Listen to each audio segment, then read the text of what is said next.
Hi, this is RJ विनी और city vibes पर हम करा रहे हैं आपकी दूल्हा बनने की तैयारी। भाई, दूल्हा बनना है, लाइफ का सबसे बड़ा दिन होने वाला है। तो सवाल तो बहुत सारे उठते हैं कि कैसे सब कुछ बेस्ट होगा, कैसे आपकी शादी की सारी सेरेमनी सबसे अच्छी लगेंगी, कैसे आप उस दिन सबसे फिट लगेंगे, सबसे अच्छे लगेंगे, क्या करना है आपको अपने रिलेशनशिप की केमिस्ट्री को सबसे अच्छा रखने के लिए, और बहुत कुछ। और इन सारे सवालों के जवाब आपको मिल रहे हैं दूल्हा बनने की तैयारी में, क्योंकि हमारे साथ जुड़ रहे हैं हमारे एक्सपर्ट्स। और आज हमारे एक्सपर्ट हैं celebrity wedding planner Harsh Gupta from HG event, जो आपकी शादी की सेरेमनी को कैसे बहुत ग्रैंड बनाना है, मेमोरेबल बनाना है, उसके बारे में बात करेंगे। हाय हर्ष, वेलकम। हेलो। हर शादियों को आपने बहुत ही सुगम बना दिया। सबसे पहले तो जब तक वेडिंग प्लानर्स नहीं होते थे तो होता ये था कि घर के सारे लोग बहुत सारी मेहनत में लगे रहते थे और शादी कब हो जाती थी फैमिली मेंबर्स तो एंजॉय ही नहीं कर पाते थे। तो थैंक्स टू वेडिंग प्लानर्स कि आपने उन सारी चीज़ों को बहुत ईज आउट कर दिया है। इसके अलावा और आपको क्या लगता है कि कैसे आपका रोल बहुत सिग्निफिकेंट हो जाता है वेडिंग्स में? आजकल लोग जो हैं उनके पास में पार्टिसिपेट करने का टाइम कम है। People have a busy life. So point वही है कि हम लोग one point of contact create करते हैं। उससे ये होता है कि शुरू से लेकर आखिरी तक you don't need to contact anyone else related to your wedding. तो आपको अकाउंटेबिलिटी मिलती है। You have a person who is accountable for your wedding, जहाँ पे जैसे जो प्लान करना है, कैसे कहाँ पे वेंडर्स आना चाहिए, कहाँ पे हम कौन से आर्टिस्ट डाल सकते हैं, how we can put a creativity in that, है ना, एफिशिएंसी कहाँ पे होगी। बेसिकली हम लोग यही काम कर रहे हैं काफ़ी सालों से, तो वी नो कहाँ पे कौन से लूप होल्स रह जाते हैं वेडिंग्स में।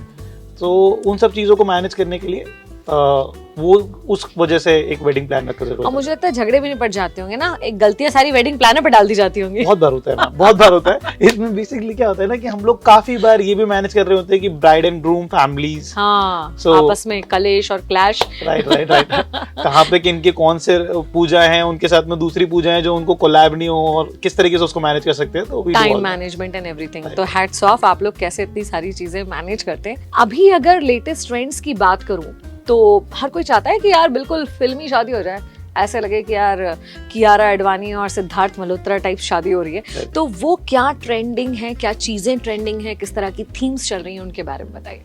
पर्सनल इनपुट इसमें बहुत इंपॉर्टेंट है। बेसिकली क्या होता है कि they are actors, they know how to act. They know how to act in front of cameras. उन्हें पता है कि डायरेक्शन कैसे होता है, उन्हें पता है कि कैसे परफॉर्म करना है, तो इसलिए वो वेडिंग इतनी खूबसूरत लगती है। आपको उतना टाइम देना जरूरी है उस वेडिंग को। आपको उस वेडिंग को उतना तमीज से समझना जरूरी है कि आप उस वेडिंग में किस तरीके से इन्वेस्ट कर रहे हैं अपना समय।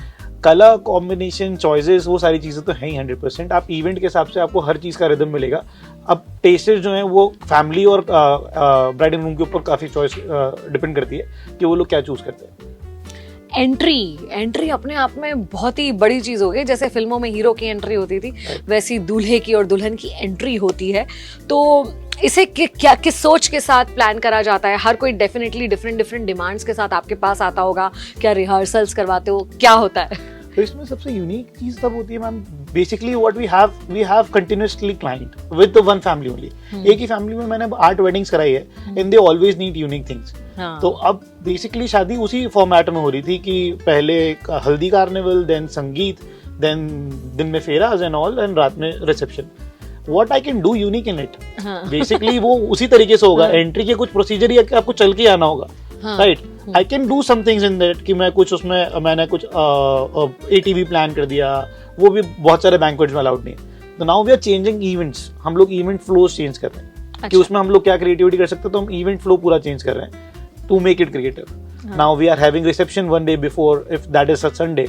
अगर संडे तो हमने संडे शाम को रिसेप्शन पहले दिन कर दिया है, दूसरे दिन शाम को हम लोगों ने फेराज ही रखा है। अच्छा, संगीत हटा के संगीत दिन में कर रहे हैं। तो we are doing that kind of shuffles जो क्रिएटिविटी भी ला पाए और क्राउड को सभी जितने भी गेस्ट उनको एंगेज भी कर पाए। हाँ, मतलब महोत्सव होता है, महोत्सव जो कई दिनों तक लगातार चल रहा होता है। कलर थीम्स की बात करें तो एक सिस्टम सा बन गया, हल्दी में पीला पहनना है, मेहंदी में हरा पहनना है, वगैरह वगैरह।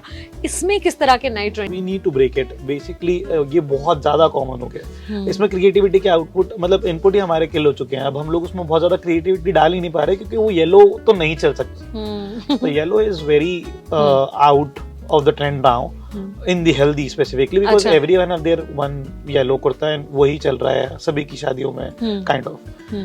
तो अब उसमें बहुत सारे कलर कॉम्बिनेशंस आ गए हैं, and there are themes for haldi. अब हल्दी मेहंदी कॉम्बिनेशन भी हो सकता है, हम लोग शाम के संगीत के परफॉर्मेंस दिन में भी डाल रहे हैं, तो परफॉर्मेंसेस का हम एंकरिंग के साथ में एक एक्टिविटी का पूरा एक एनवायरनमेंट क्रिएट कर सकते हैं. We can create it a traditional event also. So it completely goes with the theme कि कहाँ पे हम लोग क्या चेंजेस कर सकते हैं पूरे इवेंट में, उस हिसाब से हम लोग हल्दी प्लान कर सकते हैं.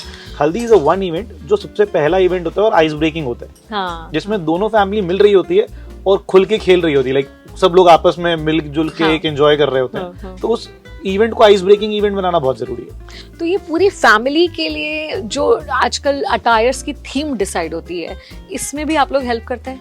Ma'am now this is in trend जो ब्राइड्समेड और ग्रूम्समेड. तो ब्राइड एंड ग्रूम तो है, वो हाईलाइट ब्राइड्समेड एंड ग्रूम्समेड से होते हैं. And it's not only about friends. It's related to family also. So Tao ji and Chacha ji and the whole family and the brothers, everyone is wearing some kind of cloth. Or bride side is also wearing some kind of cloth. Or bride and groom.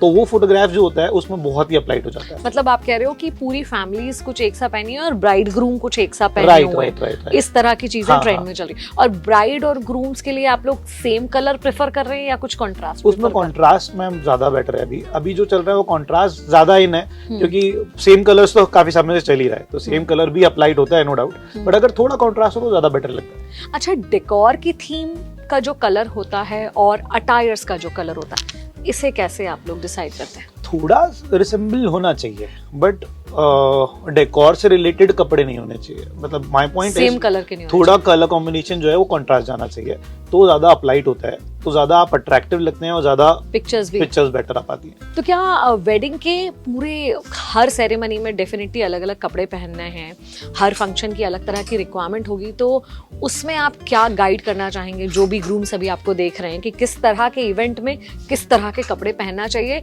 जो पूरे decor से, theme से और overall उस ritual से match करे? Firstly we need to take care of that thing कि उस इवेंट में हम लोग कर क्या रहे हैं, उस इवेंट में क्या क्रिएटिविटी चल रही है, उससे रिलेटेड कपड़े होने चाहिए. अब अगर हम ट्रेडिशनल थीम पे रख रहे हैं दिन का इवेंट, तो कलर कॉम्बिनेशंस भी उस तरीके के होने चाहिए जो ट्रेडिशनल थीम पे जाएं. अगर हम लोग पेस्टल, बोहो और इस थीम पे जा रहे हैं, तो फिर एंकर वाला जो इवेंट है वो ज्यादा बेटर लगेगा, जिसमें आपके कुछ मॉडर्न गेम्स हो, बोलिंग हो, उस टाइप के कुछ गेम्स हो, snake and ladder and all, some kind of games जो थोड़े से मॉडर्न हो, जो ट्रेडिशनल गेम्स ना हो, उसमें बैंगल मेकर ना हो, है ना. वो अगर थीम रखना है तो बैंगल मेकर वाला थीम हो जो थोड़ा ट्रेडिशनल टाइप का थीम हो. और अटायर्स भी हम लोग उस तरीके से कलर कॉम्बिनेशन भी वैसे रखें, तो that create a complete ideology कि हम लोग हाँ इस थीम पे चल रहे हैं, एक रिदम पे चल रहे हैं. वरना अगर आप मॉडर्न कलर को पैलेट पे चल रहे हो और चूज जो है वो ट्रेडिशनल कर रहे हो, तो that doesn't go very well. Can you show us something कि किस तरह की थीम पे किस तरह के अटायर या क्या ट्रेंड में चल रहा है और क्या आजकल आप लोग कर रहे हैं? I can show you something related to haldi. We can go with a boho theme now. Now this is boho properly. इसमें अगर आप कलर कॉम्बिनेशन समझना चाहेंगे तो इसमें आपके पास में पेस्टल कलर्स काफी अच्छे उठेंगे. इसमें ये जो ग्रीन है, जो पिस्ता ग्रीन कलर हुआ, तो वो काफी अच्छा आएगा, क्योंकि सोफे पे थोड़ा सा हमने पिस्ता ग्रीन लिया है, थोड़ा बहुत लीव्स हम लोगों ने प्ले करा है, तो पिस्ता ग्रीन कलर जो है वो बहुत अप्लाइड होगा. अच्छा, तो मतलब अटायर जो लेना चाहिए वो ग्रीन टाइप का कुछ शेड आ सकता है, जो लाइट ग्रीन हो गया, पिस्ता ग्रीन हो गया, है ना. तो उस तरीके की चीजें जो है हम लोग इसमें प्लान कर सकते हैं. ये पूरा एक कॉम्बिनेशन है जो बोहो का चल रहा है. This is really in now, बहुत ही सुंदर लग रहा है. तो इसमें white, beige, brown, green, then orange texture is also there, जो हम लोग ऑरेंज टेक्सचर के साथ में भी चल सकते हैं, because some light, some leaves are there which is orange. तो ऐसी कुछ चीजें जो है ना, छोटे छोटे जो टिंच हैं, जो कलर के टिंचेस आ रहे हैं, तो उससे रिलेटेड अगर हम लोगों ने कपड़े प्लान करे तो वो ज्यादा अप्लाइड होते हैं. ठीक है, तो this is one. There is one more जो ये साउथ इंडियन थीम है. अच्छा, so we can go with South Indian theme also. That is very fresh theme now. अभी काफी सारी वेडिंग्स में चल रहा है साउथ इंडियन थीम. उसमें बेसिकली व्हाट नीड टू, मतलब आपको है ना सारे ऑडियंस को अगर कवर करना है तो you just need to place some gamchas for them, वो जो basically everyone can wear it, right. लेकिन क्या हर अटायर पे थोड़ा ना वो अच्छा लगेगा? बट ऑलमोस्ट ट्रेडिशनल वेयर होता है सुबह, तो कुर्तास पे वो जा सकते. अच्छा, वाह. तो कुर्तीस पे वो आप एक गमछा देंगे तो उससे आपका जितने लोग हैं वो सब लोग आपके एक ही थीम पे आ सकते हैं. वाओ, है ना. And that goes very well. वो कैरी करना भी बहुत अच्छा है, बहुत ही क्लासी लगता है. We can have gajras for females, है ना, and we can have good clothes for like shirt and dhoti for groom also and everyone. और ये बनाना लीव्स का बनाना लीफ का डेकोर, इसमें जो बेसिकली क्या होता है, जो ग्रूम्स मेड होते हैं वो शर्ट एंड उस पे चले जाते हैं, और बाकी जो ग्रूम है उसके लिए एक प्रॉपरली शेरवानी या अचकन टाइप जो चीज होती है, जो दिन में हम लोग प्लान कर सकते हैं, इंडो वेस्टर्न जो होता है, kurta and jacket kind of, तो वो सारी चीजें इसमें प्लान हो सकती है। वाओ, सच में कुछ नया लग रहा है। तो this is that south Indian theme. या इसमें मोगरा एंड बनाना लीफ इस पे हम लोग वर्क करते हैं। तो इसमें ये पॉट्स हैं जिसमें हम लोग फूलों की होली प्लान करते हैं। फूलों की होली जो है वो भी थोड़ा ट्रेडिशनल वे में रहेगी। तो this is one traditional theme and this one जो मैंने आपको पहले बताया था ये वेस्टर्न थीम है। ठीक है। अगर हम लोग एक बात करें कि इवेंट का एक ओवरव्यू डेकोर हम लोग किस तरीके से प्लान कर सकते हैं, तो दिस इज वन। अगर हम लोग इंडोर प्लान कर रहे हैं तो ये बोहो है, जिसमें हम लोगों ने परफॉर्मेंसेज भी प्लान करी है। तो हम लोगों ने डांस फ्लोर भी प्लान करा है, स्टेज है। This is the complete overview which we can plan. और इसमें किस तरह का अटायर पहनना चाहिए, इस तरह की थीम और इस रहेगा प्लान के ट्रेडिशनल साथ? बट थोड़ा pastel. So this is the point. ये दिन के फेराज हैं, we have planned in the banquet. अब इसमें एंट्री जो हम लोगों ने प्लान करी है वो एक सिंपल एंट्री है। उस एंट्री के साथ में एक आइल प्लान करा है, जिस आइल पे ब्राइड वॉक करेगी, है ना, और वो आइल जो है वो स्पेशल होता है ना। इसको एंट्री को उतना ही सूदिंग, उतना ही स्पेशियस, उतना ही एलिगेंट बनाना चाहिए जो फेरा का एंट्री है। जो जितना पर्सनलाइज होगा उतना बेटर लगेगा। These kind of attires we can plan, brown, beige, off white, जो बहुत ब्राइट नहीं है, बहुत ज्यादा ब्राइट नहीं है। नाउ ये एक संगीत का थीम है।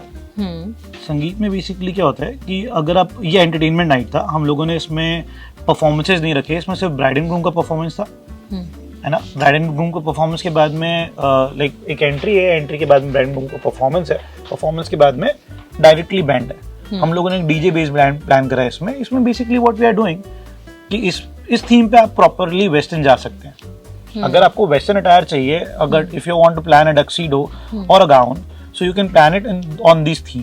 ये एक थीम हो गया, एक रिसेप्शन थीम है, तो रिसेप्शन पे आप लोग एक वेस्टर्न अटायर पे जा सकते हैं।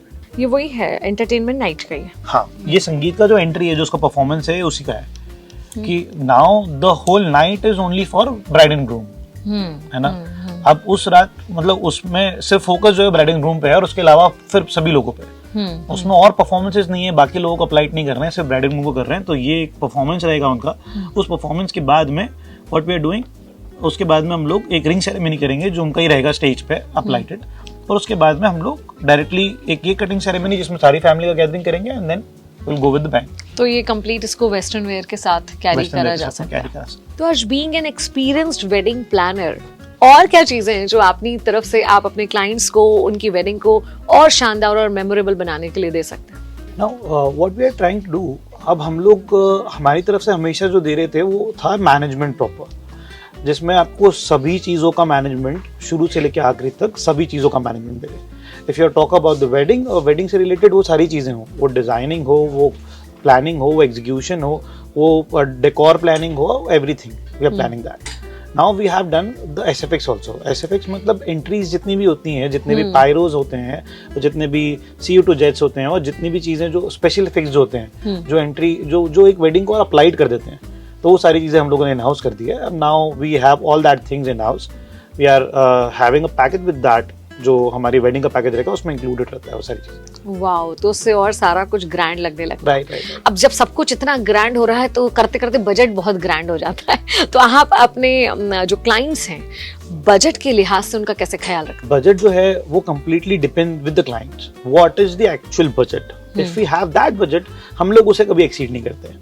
अच्छा। हम उसी बजट में क्या हम हमारी तरफ से बेस्ट क्रिएटिविटी दे सकते हैं, we always try to give that. We never exceed their budget because we know there are some restrictions with the budget. तो हम लोग कभी भी उनके बजट के साथ में नहीं करते हैं। हम लोग उसी बजट में क्या बेस्ट क्रिएटिविटी दे सकते हैं, we always try to give that and we believe on that only कि best quality gives the best work. तो हम जितना क्वालिटी अभी हम सर्व करते हैं वो वैसे ही है कि उतनी ही क्वालिटी का काम हमें बार बार मिलता है। तो ये एक ड्रीमी वेडिंग कम बजट में भी हो सकती है? बिल्कुल हो सकती है, एक्चुअली हो सकती है। मैंने काफी कम बजट में काफी बेटर वेडिंग्स प्लान करी हैं, और that was my USP। I never encourage a client to spend more कि थोड़ा और नहीं I always try to give them a good options कि अगर if you don't want to spend on this, so spend on this is better। कहाँ पे आप ज्यादा स्पेंड करो, कहाँ पे आप कम स्पेंड करो, वो आपको समझना बहुत जरूरी है। गलत जगह पे ज्यादा इन्वेस्ट करना वो गलत प्रॉब्लम हो जाता है। अच्छा, स्पेंड की बात आई है तो कई बार लोगों को ये भी ख्याल आता है कि यार कपड़ों पे इतना स्पेंड हो जाता है और ये बार बार तो इस्तेमाल में आते नहीं है, तो इसके लिए आपकी क्या सलाह रहती है? इसके लिए मैं हमेशा एक ऐसा सलाह देना चाहता हूँ कि आप जो भी कपड़े प्लान कर रहे हैं वो इस तरीके के प्लान करिए जिनको आप वापस थोड़ा यूज कर पाएं, नॉट रेगुलरली बट या you can use in another wedding और इन अ cousin's wedding, उसको थोड़ा कस्टमाइज कर पाए। आई गेस सिटी वाइब जो है वो एक बहुत ही बढ़िया काम कर रहे हैं, वो उसमें इस तरीके से काम कर रहे हैं जो हमें पता है कि ये आपके जो पुराने कपड़े हैं उन्हीं को रिसाइकिल कर देते हैं। If you have a sherwani so they can make it a jacket for you or something like that. So this is very beautiful step what you're doing. बिल्कुल, डेफिनेटली। तो आपका जो इन्वेस्टमेंट है उसका यूज आप मल्टीपल टाइम कर पाते हैं। बिल्कुल। तो दूल्हा बनने की तैयारी सिटी वाइब्स के साथ चल रही है और दूल्हा बनने से जुड़े मन में जो भी सवाल आ रहे हैं उनके जवाब आपको मिल रहे हैं। तो जुड़े रहिए सिटी वाइब्स के साथ। Thank you Harsh. Thank you.